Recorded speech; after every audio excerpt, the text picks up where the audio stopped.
यदि आप संतुष्ट हो गए तो आप अडानी अंबानी से सुखी हैं, और संतुष्टि नहीं है तो सोने की लंका में चले जाइए, सुख नहीं मिलेगा, क्योंकि संतोष ही सबसे बड़ा सुख है।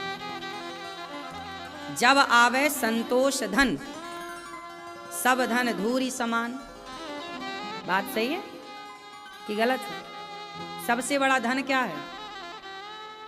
मैया क्या बोलती तू? सबसे बड़ा धन क्या है आपके पास? काहे नहीं ले आओ? बाजार में मिलता है संतोष? नहीं मिलता। कहाँ मिलता है बताओ, हम बुला के दें आपको। मैया यदि आपके जीवन में संतोष होगा ना, तो आपके चेहरे की मुस्कान बताएगी कि आप संतुष्ट। आजकल आदमी हंस काहे नहीं रहा है? बंदरों टाइप का मुंह बनाए बैठा रहता 24 घंटे। ना स्माइल है, ना मुस्कुराहट है, कुछ भी नहीं, सब गायब। क्यों? संतोष नहीं। संतोष यदि जीवन में होगा तो आपके होंठों पर एक मुस्कान होगी। आप मुस्कुराते नहीं हैं, हंसते नहीं हैं, क्योंकि संतुष्ट नहीं। छोटे छोटे बच्चे देखो मुस्कुराते हैं, हंसते हैं। बच्चे बिस्तर पर लेटे लेटे सोते सोते भी मुस्कुराते हैं। संतोष, संतुष्टि व्यक्ति को बहुत आगे ले जाती है। अरे जीवन में आए हैं, जी लो, संतोष रखो, जितना है मेहनत करते रहो, आगे आता रहेगा। असंतुष्ट आपको नष्ट कर देगा। असंतोष व्यक्ति को नाश की ओर ले जाता है। असंतुष्ट रहने वाला व्यक्ति चिड़चिड़ा होता है, तनाव में डूबा रहता और नाना प्रकार की बीमारियां घेरती हैं। पहले के लोग 100 साल तक जीते थे। क्यों मैया? आज का आदमी 60-65 तक जा रहा है, बस 70 भी अब कम पहुंच रहे हैं। सही है कि गलत है? बोलो हाँ। क्यों? पहले के लोगों में और आज के लोगों में अंतर क्या है बताओ? आज के लोग संतुष्ट हैं कि पहले के लोग संतुष्ट थे? बोलो। पहले के लोगों में संतोष था, जो है वो इतना संतुष्ट था पहले का आदमी कि जब दाल रोटी बनाता था तो बाहर झांक के देख लेता था कि मेरे द्वार पे कोई भूखा तो नहीं, और मिल जाए तो उसे बिठा करके वो नमक रोटी खिलाता था। खाता नमक रोटी तो नमक रोटी खिला करके किसी साधु को, किसी भूखे को, उसको खिलाकर फिर खाता था परिवार के साथ। वो बहुत संतुष्ट था, वो नमक रोटी में संतुष्ट था। और आज तुम पिज्जा बर्गर चाउमीन में संतुष्ट नहीं हो। क्यों जी? सही है।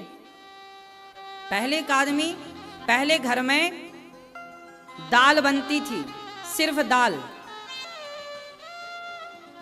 जिस दिन सब्जी बनती थी तो दाल नहीं बनती थी, दाल बनती थी तो सब्जी नहीं बनती थी। ये दौर हमने देखा है, आप लोगों ने पता नहीं, भगवान ने संपन्नता दी होगी तो आपने नहीं देखा होगा, पर पुराना टाइम जाके देखिए।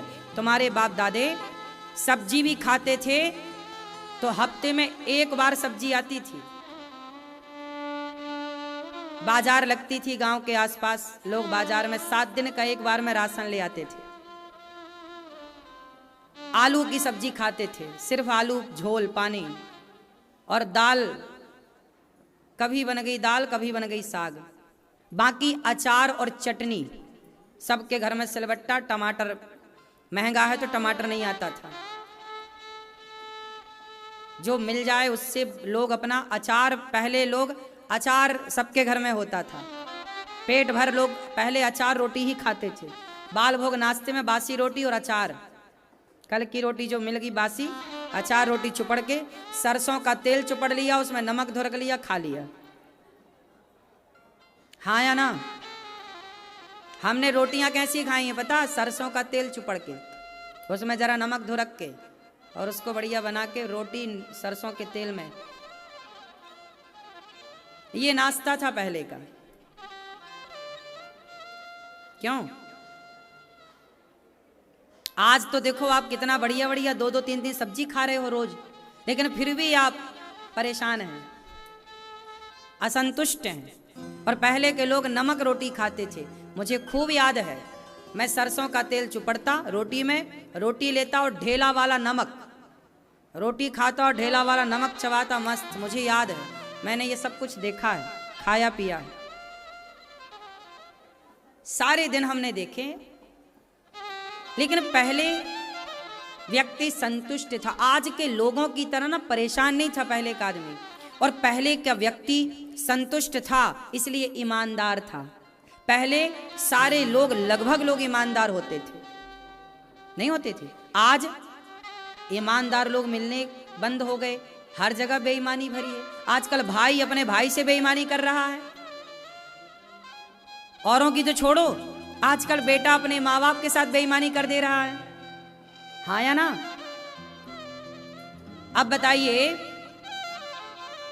गौरी गोपाल आश्रम में 290 माताएं हैं, बेटा अपनी माँ को छोड़ के चला जाता है, बेटियां अपनी माँ को लेके आती हैं। अब बताओ, ये बेटी और ये बेटा बेईमान है कि नहीं? ईमानदार होते तो तुम अपने माँ बाप की सेवा ना करते। जब माँ की संपत्ति तुमने ले ली, माँ बाप ने तुम्हें बचपन में तेल मालिश करके तुम्हारी हड्डियां मजबूत की, और अब उस माँ को तुम बुढ़ापे में छोड़ रहे हो। ईमानदार होते तो माँ को सोने के लिए और खाने के लिए रोटी कितनी चाहिए, जगह कितनी चाहिए, तुम कैसे कैसे करके अपने माँ को भी रखते ना, सेवा करते। तुम बेईमान थे, इसलिए तुमने अपनी माँ को घर से निकाल दिया। ईमानदार होते तो माँ की सेवा करते। इसलिए कहता हूं, ईमानदार बनो। पहले के लोग ईमानदार थे, पहले के लोग अपने माँ बाप का खूब ख्याल रखते थे। क्यों? पहले के जमाने में आदमी अपनी पत्नी के सिवा पराई औरत को देखना पाप समझता था। पहले के लोगों के अंदर ये भावनाएं थी कि मैं किसी और को देख रहा हूं मतलब ये पाप है। आजकल का आदमी पाप को तो भज ही नहीं रहा है। आजकल का आदमी कहता हम तो ब्रह्मा को नहीं डरते, लेकिन पहले का आदमी डरता था। पहले के आदमी में डर था, गलत करने से डरता था। पहले का आदमी झूठ बोलने से डरता था, हाँ या ना? पहले का आदमी पराई औरत को देखने से डरता था। डरता किसके लिए था? ये पाप है। वो जानता था कि पाप की परिभाषा क्या है, वो जानता था कि पुण्य की परिभाषा क्या है। आजकल का आदमी नहीं जानता कि पाप पुण्य क्या है, उसे लगता है कि जो हम कर रहे हैं सब सही है। पहले का आदमी पाप करने से, झूठ बोलने से डरता था, हाँ या ना? पहले का आदमी सत्य के राह पर चलता था। देखो ना, आपने मुंशी प्रेमचंद्र जी की एक कहानी पढ़ी हो, पंच परमेश्वर। मुंशी प्रेमचंद्र जी ने उस जमाने की एक कहानी लिखी। पहले कोर्ट कचहरी नहीं हुआ करती थी, तो न्याय कहाँ होता था? जैसे आपके गांव में कोई विवाद हुआ, जमीन का, भाई भाई का, फला फला फला, तो गांव के लोग बैठते थे पंचायत में, उसे कहते थे पंच परमेश्वर। कौन बैठता था? गांव के बड़े लोग बैठते थे, 5 लोग बैठते थे, या 5 गांव के लोग आकर के बैठते थे। उसकी बातें सुनते थे कि भाई तुम्हारा मसला क्या है, बात क्या है, दिक्कत क्या है, और सुन करके तुरंत उनको न्याय देते थे। चाहे अमीर हो गरीब हो, वो न्याय करते थे। और पंच परमेश्वर का किया गया न्याय सारा समाज मानता था, आपको मानना ही पड़ता था। और वो लोग वहां बैठ करके गलत न्याय नहीं कर सकते थे। पंच परमेश्वर पढ़िएगा, मुंशी प्रेमचंद्र जी की एक छोटी सी कहानी। जुम्मन शेख, खाला जान, अलगू चौधरी, ये सब उसमें पात्र हैं, हमने पढ़ी है। हुआ क्या था, उस समय अलगू चौधरी का एक मित्र था, तो उसने कुछ गलत किया। तो अलगू चौधरी को जब पंच परमेश्वर बनाया गया तो उसको लगा यार ये तो मेरा मित्र है, ये मेरे पक्ष में फैसला करेगा। लेकिन जब वहां बैठता तो उसने तो अपने मित्र के खिलाफ फैसला कर दिया, क्योंकि दोस्त गलत था तो पंच परमेश्वर तो सही करेगा। अब तो भैया वो हिल गया कि यार तूने मेरे साथ गलत किया। अब दोनों की दोस्ती टूट गई। अब उसके अंदर खटास आ गई, किसने मेरे पक्ष में फैसला नहीं किया। अब हुआ क्या कि एक बार अलगू चौधरी जी के साथ कुछ बात हुई, तो जुम्मन शेख बैठा वहां पर,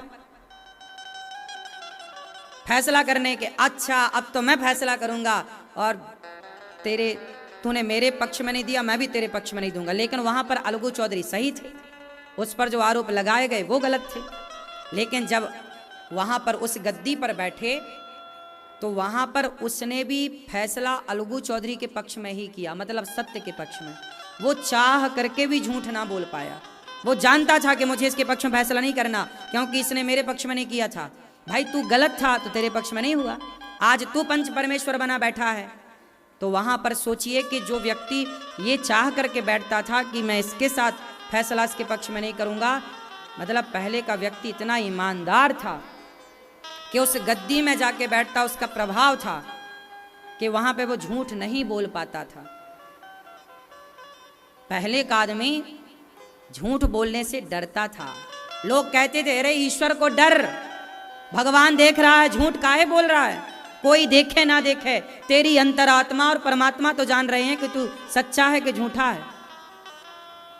तो पहले के लोग, पहले के जमाने में वीडियो नहीं थी, पहले के जमाने में कोर्ट कचहरी नहीं थी, पहले के जमाने में सत्य था। हाँ या ना? गांव का मसला गांव में सुलझ जाता था। जब कोई बड़ा मसला होता था तब राजद्वार तक जाता था, राजाओं के यहाँ जाके, और राजा लोग न्याय करते थे।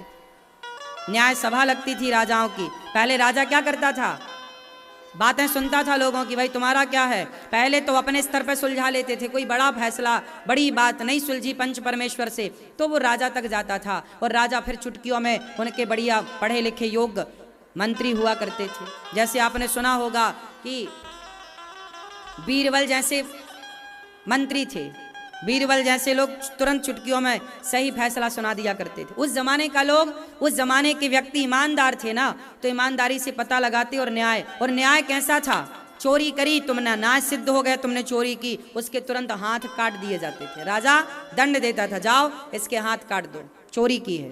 तो समाज में चोरी कोई नहीं करता, अरे चोरी करी तो हाथ काट गए। आज के जमाने में रोज मोबाइल चोरी हो रहे हैं, चैन चोरी हो रही है, एक आध दो के सरकार हाथ कटवा दे, चोरी बंद हो जाएगी। हमारा कानून सही नहीं है, सिस्टम सही नहीं है, व्यवस्थाएं सही नहीं है। बलात्कार करने वाला 10-10 साल लग जाता है उसे फांसी तक पहुंचाने में। अरे जब बलात्कार किया है, सिद्ध हो गया है, तो अब सीधा फांसी दो ना चौराहे पर। और फांसी कहाँ लगाती है सरकार, कोर्ट कचहरी, कमरे के भीतर, कोई ना दे। अरे जब गलती की है, उसने बलात्कार किया है, चौराहे पे खड़ा करके फांसी दो, सारा संसार देखे, टीवी पे लाइव चले, ताकि दुनिया डरे कि भाई हम करेंगे तो हमारे साथ भी ऐसा होगा। बोले चौराहे पर फांसी देना चाहिए, क्यों जी? तब ना आप क्राइम रुकेगा, तब ना पाप रुकेगा। अब जंगल में मोर नाचा किसने देखा? अब तुमने बलात्कार किया और कमरे में फांसी दी भी कि नहीं दी, कौन देखने वाला है? कि केवल कह दिया उम्र कैद में छोड़ दिया। चौराहे पर दो, चोरी करने वाले, मोबाइल चुराने वाले लोगों के हाथ काट दो। देखो आजकल चैन चोरी हो जाती है, चलते आपका मोबाइल चोरी हो जाता है, क्या क्या नहीं हो रहा है। सीधा इनके दंडित करो, हाथ काट के जंगल में छोड़ दो इन लोगों को, जहां शेर वेर रहते हैं, शेर का पेट भरेगा मस्त। और क्या जनसंख्या, इन हाथ कटे लोगों को फिर खवाए कौन? मूर्खों को। ये भार और बढ़ जाएगा। जंगल में छोड़ो, शेर खा के अपना पेट भरेगा।